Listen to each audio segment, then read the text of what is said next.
Good morning प्यारे student, मेरी इस क्लास में आप लोग का स्वागत करते हुए मैं स्वयं विकास सर। आइए हम क्लास 10 की मैथ आप लोग के सामने लेके आए हैं जो क्या है हमारी एनसीईआरटी बुक से ली गई है। ये क्लास 10th की बुक है, एनसीईआरटी बुक से ली गई है। जितने भी मैं क्वेश्चन बताऊंगा वो एनसीईआरटी बुक से ही बताने वाला हूँ। तो आइए देखते हैं इस क्वेश्चन में कहने का तात्पर्य क्या है और हमारे पास कुछ ऐसे डिफिनेशन है जो आप लोग को याद करते जाना होगा। ये मेरी पहली क्लास जा रही है आप लोग के सामने और आप लोगों को अच्छा लगेगा तो सब्सक्राइब और लाइक करते रहिए ताकि इसका नोटिफिकेशन आप लोग के पास एक एक करके जाता रहे। ठीक, आइए देखते हैं। सबसे बात करेंगे समांतर श्रेणी की बात करने जा रहे हैं। क्या होती है समांतर श्रेणी? यानी जिसके बीच में समान का अंतर हो उसको हम लोग क्या कहते हैं? समांतर श्रेणी कहते हैं। सेम का अंतर यानी सेम सेम का अंतर कैसे होगा पहले मैं डिफिनेशन के माध्यम से देखना चाहूंगा और आप लोग भी देखते रहिएगा।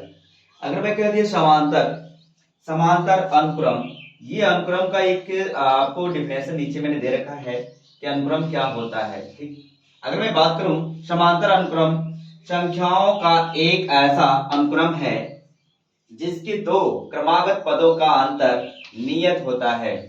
अब देखिएगा नियत होता कैसे, इनका जो अंतर है इनके बीच का अंतर वो कितने का अंतर है? 3 का। इनके बीच का अंतर कितना है? ये भी 3 का। यानी सेम सेम अंतर जहां मिलेगा वहां पर आपका क्या हो जाएगा? समांतर समांतर हो जाएगा। अब इस क्रम को हमने बांट दिया तो समांतर श्रेणी हो जाएगा। इस प्रकार से आप लोग डिफिनेशन के तौर पर सारी बातें ध्यान से सुनिएगा और लिखते जाइएगा। आप लोग एक बार स्क्रीनशॉट कर लीजिएगा ताकि आपको लिखने में दिक्कत ना हो। और ये सारी जितनी भी मैंने डिफिनेशन एक एक करके स्टेप दिया है और ये आपके लिए बहुत उपयोगी, ताकि कोई पूछे तो सारा डेफिनेशन एक एक स्टेप करके बांट सके आप लोग। देखिएगा, अगर मेरे पास 4 से 3 है और 7 से कितना है? 10 है, 10 से कितना इतना। अगर इस पद में आप क्या आ रहे हैं यानी जो वैल्यू आ रही है तो इसको हम लोग अनुक्रम कहेंगे।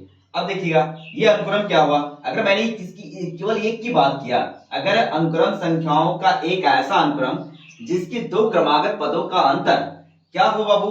अंतर नियत होता है तो उसे हम लोग कहते हैं समांतर श्रेणी कहते हैं। क्या कहते हैं? समांतर श्रेणी कहते हैं। अब समांतर श्रेणी बना किसकी सहायता से? अनुक्रम अनुक्रम की सहायता से बना है। अनुक्रम कैसा है? 4, 7, 10 ये पूरा एक समूह बना लिया। यदि एक समूह का निर्माण कर दे, यदि एक समूह का निर्माण करता हो, दिमाग में रखिएगा, यदि किसी संख्या का समूह, ठीक है, यदि किसी संख्या समूह को लिखने में एक निश्चित नियम का पालन किया जाए, इसमें एक निश्चित नियम का पालन किया जाता है कि सेम सेम का अंतर होना चाहिए। अगर सेम सेम का अंतर हो रहा है तो हम इसको क्या बोलेंगे? अनुक्रम। और इस अनुक्रम की सहायता से कौन बनता है? समांतर श्रेणी। अब समांतर श्रेणी बनी, ये अनुक्रम आप कहेंगे सेम सेम का अंतर का कंडीशन क्या बताना चाह रहे हैं? देखिएगा, अब ये निश्चित होना चाहिए, ये निश्चित नियम को पालन करता है। जैसे अगर ये तो आपके सामने फर्स्ट एग्जांपल था। अगर मैं ऐसे ले लूं 2, 4, 6, 8 ये डॉट डॉट डॉट और अन्य पद आपके आने वाले, अन्य पद आ सकते, तो इनके बीच का जो अंतर है कितने कितने का है? 2-2 का अंतर है, यानी सेम सेम। तो ये क्या बोला है कि एक निश्चित नियम को पालन करते हुए जाएगा। तो बताइए इनके बीच के एक निश्चित नियम को पालन कर रहा है कि नहीं? यानी 2-2 का अंतर करते हुए जा रहा है। इसको एक निश्चित नियम का पालन करते हैं। अगर कोई निश्चित नियम यानी वो समूह के रूप में तब आएगा जब ढेर सारे नंबर आपके यहाँ पर क्या हो? छपे हो, तो उसको हम लोग क्या बोलेंगे? अगर समूह को लिखने में एक निश्चित नियम का पालन किया जाता है उसे हम लोग क्या कहते हैं? अनुक्रम कहते हैं। बात समझ आई? बात करेंगे पदानुपद। आपके पास है पदांतर, मतलब इनके बीच का जो अंतर है, पदों का अंतर। तो देखिएगा ये किसकी सहायता से? ये भी इनकी सहायता से बना और इनकी सहायता से इनको भी लिया जाएगा। देखिएगा तो क्या कहा है कि पदांतर अनुक्रम में 2, ठीक है, कह रहा है कि 2 क्या बोला है? क्रमागत पदों का अंतर, यानी जो यहाँ से क्रम से चल रहा है 4, 7, 10 एक क्रम से, तो क्रम से आने वाले नंबर को हम लोग पदांतर कहते हैं। देखिएगा पदांतर कहलाता है, इसे an से प्रदर्शित करते हैं। इसका जो व्यापक सूत्र होता है an बराबर a plus n minus 1d। अब सोचिएगा d क्या है? d आपका सर्वांतर है। d क्या है? सर्वांतर है, सार्वअंतर है। इसे हम लोग किससे प्रदर्शित करते हैं? d से। अब देखिएगा इसका जो व्यवहार, समांतर श्रेणी तभी आप लगा सकते हैं जब तक d का वैल्यू ना निकल जाए। यदि आपका d की वैल्यू निकलेगी तभी आप समांतर श्रेणी लगा सकते हैं। देखिएगा समांतर श्रेणी का व्यवहार इसके सर्वांतर d पर निर्भर करता है, बात सत्य है। कि अगर डी नहीं निकाल पाओगे तो ये सूत्र लागू नहीं कर पाओगे समांतर श्रेणी पर। डी का मान निकालना जरूरी है, तो डी को हम लोग प्रेजेंट करते हैं सर्वांतर के रूप में। पूरी बात समझिएगा। यदि सर्वांतर, ध्यान दीजिएगा, यदि सर्वांतर दो नियम को फॉलो करता है, कौन कौन? धनात्मक, तो धनात्मक है तो इसके पद भी क्या होंगे? धनात्मक से अनंत तक जाएंगे। ठीक है, बात समझिएगा। अगर ऋणात्मक है तो इसके पद ऋणात्मक अनंत की ओर अग्रसर होंगे। ये दोनों बातें, अगर वह धनात्मक है तो धनात्मक की तरफ अग्रसर होगा, अगर ऋणात्मक हो तो ऋणात्मक की तरफ अग्रसर होगा। जैसे मैं बात करूंगा, अगर मैं -1 लिखा, फिर -2 लिखा, -3 लिखा, इस तरह से डॉट डॉट डॉट कहां तक जाएगा? अनंत तक। इसी प्रकार से हमको पदों की संख्या निकालने के लिए अलग से फार्मूला का यूज करना पड़ता है। उसको निकालने के लिए, पदों को निर्धारित करने के लिए इस फार्मूले की आवश्यकता पड़ी हम लोग को। तो देखिएगा किस प्रकार से पड़ी, मैं आप लोगों को एक एक स्टेप करके बताता जाऊंगा। लेकिन आप ये जितनी भी डिफिनेशन दिया है ये आप लोगों के लिए बहुत उपयोगी है। देखिएगा अगला, देखिएगा कह रहा ऋणात्मक है तो इसकी पद ऋणात्मक अनंत की ओर अग्रसर होते हैं। तो ये हो गया किसके लिए? ऋणात्मक के लिए। अगर धनात्मक की बात किया जाएगा, +1 +2 +3, ये प्लस इसकी यहाँ जो है छपा होता है, इस तरह डॉट डॉट डॉट कहां तक नंबर लिख सकते हैं? अनंत तक। इस प्रकार से आप लोग नंबराइज को फॉलो करोगे। अब ये बातें सबको समझ आ गई होगी। तो आइए इस व्यापक रूप से हम सारे सवाल को अध्ययन के रूप में देखते हैं कि किस प्रकार से इस सवाल को अध्ययन किया जाता है। देखिएगा एक एक स्टेप करके पढ़ेंगे, और आप लोग को मैं आशा नहीं विश्वास दिलाता हूं कि एक एक स्टेप, अगर कोई भी स्टेप छूट जाए, जोना शो स्टेप छूटने नहीं देंगे, और एक एक सवाल को अध्ययन करके आपको लोगों को देता जाऊंगा। ठीक है, आइए देखते हैं।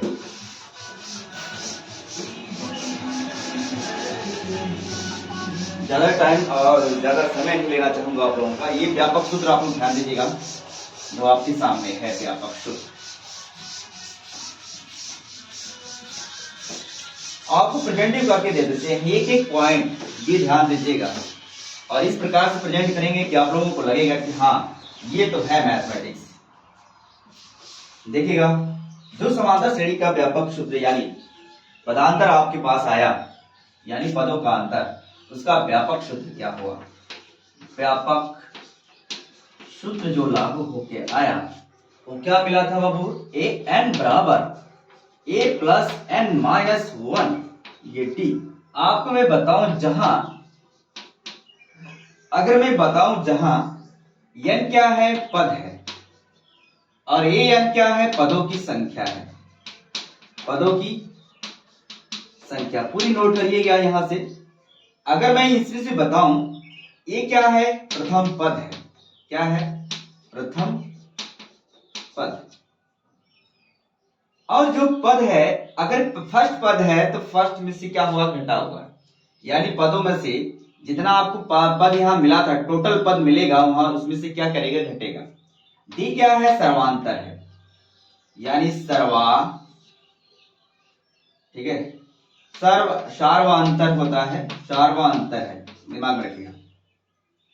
अब आपके पास कोई ऐसे नंबराइज मैं ले लेता हूं सीरीज के रूप में, यानी समांतर श्रेणी इसको बोला जाता है। एक समांतर श्रेणी लेते हैं।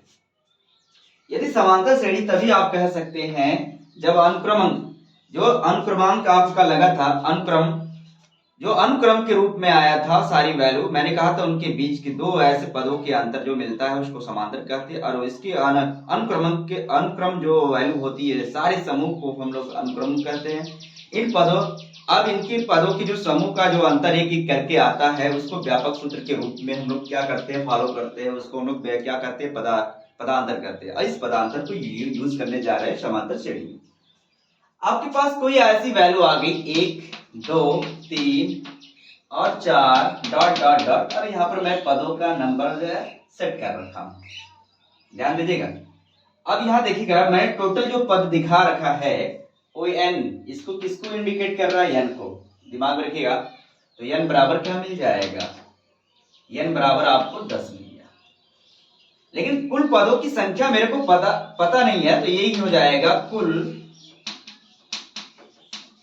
पदों की संख्या आपको क्या करना है? निकालना है। इसमें प्रथम पद कौन होगा? मैंने कहा कि ये वाली वैल्यू प्रथम पद कही जाएगी हमेशा, प्रथम पद। ये सीरीज को देखते हुए बात करेंगे। ए बराबर कितना लिखा जाएगा, 1। अगर सर्वांतर निकालना होगा तो दिमाग में रखिएगा कि जो होगी दूसरी सीरीज यानी दूसरा जो पद होगा वो पहले पद से क्या होगा, घटेगा। ये हर कंडीशन में इसी तरह से आप लोग करते जाओ। तो डी को निकालने के लिए हम लोग क्या करते हैं, दूसरे पद से पहला पद यूज करते हैं। अगर आपको इसके और इसके मध्य का पद सर्वांतर निकालना, इसके और इसके का मतलब इनमें से कोई भी अंतर निकालोगे उनका सर्वांतर सेम आने वाला है। देख लीजिएगा, अगर मैं यहाँ पर बात करूं कितना A3, आप दिमाग में रखिएगा इसमें से ज्यादा में से घटता है कौन, कम वाला। दिमाग में रखिएगा ये हो जाएगा A3 और यहाँ पर हो जाएगा A2। इस तरह से आपका कोई भी सर्वांतर निकाल सकते हो। तो मैंने सबसे छोटा वाला सर्वांतर लेते हैं। अब इनके बीच का जो पद है A2 बराबर, या A2 की जगह क्या है, 2 है, तो हम लोग जो है 2 लेके चलेंगे। तो 2 बराबर देखिएगा 2 माइनस, अब प्रथम पद क्या है आपका 1, तो यहाँ पर 1 रख देंगे। यहाँ पर वैल्यू आने वाले का नाम भाई कितना है, 1। अब ये सूत्र जब आपको इतनी बातें क्या हो, ज्ञात हो, जब इतनी बातें आप लोग को ज्ञात हो तो हम लोग किसका यूज कर देंगे, सर्वांतर। यहाँ पर देखिएगा, यहाँ पर हम लोग व्यापक सूत्र का यूज करने जा रहे हैं। तो a प्लस एन माइनस 1, यहाँ पर d सॉरी क्या हो जाएगा, an बराबर a प्लस एन माइनस 1 और यहाँ पर d। ये आपका व्यापक सूत्र है किसका, पदांतर का। पदांतर मतलब सर्वांतर, जो पद से निकला हुआ जो अंतर आएगा वो सर्वांतर क्या हो जाएगा, समांतर श्रेणी का पद निकालने में काम आता है। अब बात करेंगे, मैंने कहा कि n बराबर, मैंने यहाँ पर n बराबर क्या निकाला है, 10, तो यहाँ पर रख लीजिए, यहाँ 10 हो जाएगा। अच्छा प्रथम पद क्या आया है, देख लीजिए, प्रथम पद आपके पास है 1, तो यहाँ पर 1 रख लीजिएगा। और इनके बीच का जब यहाँ पर 1 आया तो आपको n बराबर कितना रखना है, जहां भी आपको n नजर आएगा वहां पर वही वैल्यू आपको हमेशा पुट अप करना होगा। बात समझ रहे हो कि नहीं बाबू। यहाँ पर कितना है, ये n बराबर कितना 10, तो यहाँ 10 माइनस 1। डी इनके बीच का अंतर कितना आ रहा है उस समय 1, चाहे इस पर भी रख के देखोगे तो भी कितना आएगा, देख लीजिए 3 में से 1 जाए यानी 3 माइनस 2 बराबर, सॉरी 3 में से कितना जाए 2 जाएगा तो 1 ही आने वाला है। तो आप किसी कहीं से भी अंतर निकालोगे तो उसका जो जितना भी सर्वांतर आएगा उनकी मध्य का जो सर्वांतर आने वाला है वो हमेशा अगर इस पद के अनुसार देखा जाए तो कितना आ रहा है 1। तो किसी भी पॉइंट पे निकालोगे तो आपको हर समय 1 ही मिलने वाला है, क्योंकि ये लगातार नंबर है। लगातार नंबर आने वाले को जो अंतर आता है, जैसे 1 2 3, ये प्राकृतिक संख्याओं को डिफाइन करता है। 1 2 3 4 5 इनके बीच का हर समय कितनी कितनी का अंतर हो रहा है, 1 1 का। तो यहाँ पर कितना हो जाएगा 1। अब यहाँ पर बात करेंगे 10, 1 प्लस इसमें से घटाएंगे लेस देन कितना हो जाएगा 9, यहाँ पर हो जाएगा 1, ये हो जाएगा कितना 10, ये हो जाएगा 1 प्लस 9 1 कम 9। तो बताइएगा इनके पदों का नंबर कितना आया, 10 पद आ गए। टोटल कितने पद आ गए, 10 पद आ गए। अगर 10 पद आए, अगर मैं इसका कह दूं कि योगफल बताइए, योगफल का सूत्र आता है, बस बाद में बताऊंगा, फिर भी अभी यही पर डिफाइन कर देना चाहता हूं। देखिएगा किस प्रकार से करते हैं, देखिएगा इसका जो सूत्र होता है बाबू, बात करूं यस एन बराबर, ये फार्मूला बाद में मैं आप लोग के सामने लेके आऊंगा जब आपसे पूछा जाएगा पदों का योगफल बताइए। क्या पूछेगा, पदों का योगफल बताइए, टोटल पदों का योगफल। तो लगातार जो आपका नंबर रहेगा उसका योगफल निकालना होगा आपको। तो यहाँ क्या हो जाएगा n/2, यहाँ हो जाएगा 2a प्लस n माइनस 1 और यहाँ पर हो गया d। तो अभी देखिएगा यहाँ पर मैं जो रख रहा हूँ नंबर वो कितना है, और यहाँ पर मैंने बता रखा था स्पष्ट रूप से कि आपको n बराबर रखना है 10। कितना रखना है 10, जहां भी n मिलेगा 10। और इसका जो प्रथम नंबर आया था बाबू वो कितना था 1, और इसका जो सर्वांतर आ रहा वो भी कितना आ रहा है ये वैल्यू आपको इसमें पुटअप करना है। इससे ज्यादा वैल्यू आपको पुटअप नहीं करना है, क्योंकि मैंने आपको जो सीरीज दिया था उसके आधार पे सवाल में बता रहा हूँ, ठीक है। अब यहाँ पर कितना हो गया, n बराबर 10 रख के चलोगे तो यहाँ पर भी 10, ये बाई 2, ये 2 मल्टीप्लाई, ध्यान दीजिएगा a बराबर कितना बाबू 1 रखो, और यहाँ पर ये बराबर 1 यानी प्रथम पद है। ये कौन सा पद है, प्रथम पद है, ये पदों का नंबर है भाई।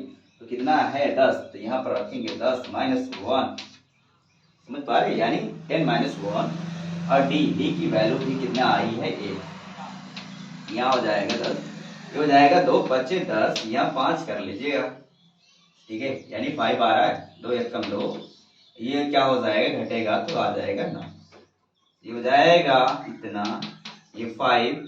अब इसको जोड़ देंगे, आपको पता है यार यहाँ पर क्या छिपा रहता है, गुणा, तो आप इसको पहले ऐड कर लीजिएगा, ऐड करेंगे तो क्या हो जाएगा 11, मल्टीप्लाई करेंगे तो ये हो जाएगा 55, यानी 55 आएगा। इसका आंसर योग का कितना आएगा, 55। ये कब आया, जब लगातार नंबर पूछा जा रहा है, लगातार, लगातार ये प्राकृतिक संख्याओं के लिए यूज किया गया।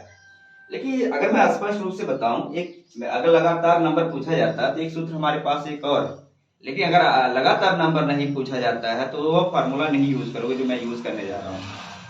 अगर कह देगा 1 से, ध्यान दीजिएगा, 1 से 10 तक क्या पूछेगा, प्राकृतिक, ठीक है, प्राकृतिक संख्याओं का योग, संख्याओं का योग फल बताइए, ये आपसे पूछ लेता है। तो इसका सूत्र होता है n+1 बाई कितना, 2। तो n क्या है, यहाँ पर n यहाँ पर बताया जाता है अंतिम संख्या है, क्या है, अंतिम संख्या है। ये क्लास 5 वाले यूज करते हैं। तो यहाँ पर हो जाएगा, देखिएगा, अगर मैं यहाँ पर फार्मूला, यहाँ 10 हो जाएगा, या 10+1 बाई कितना, 2।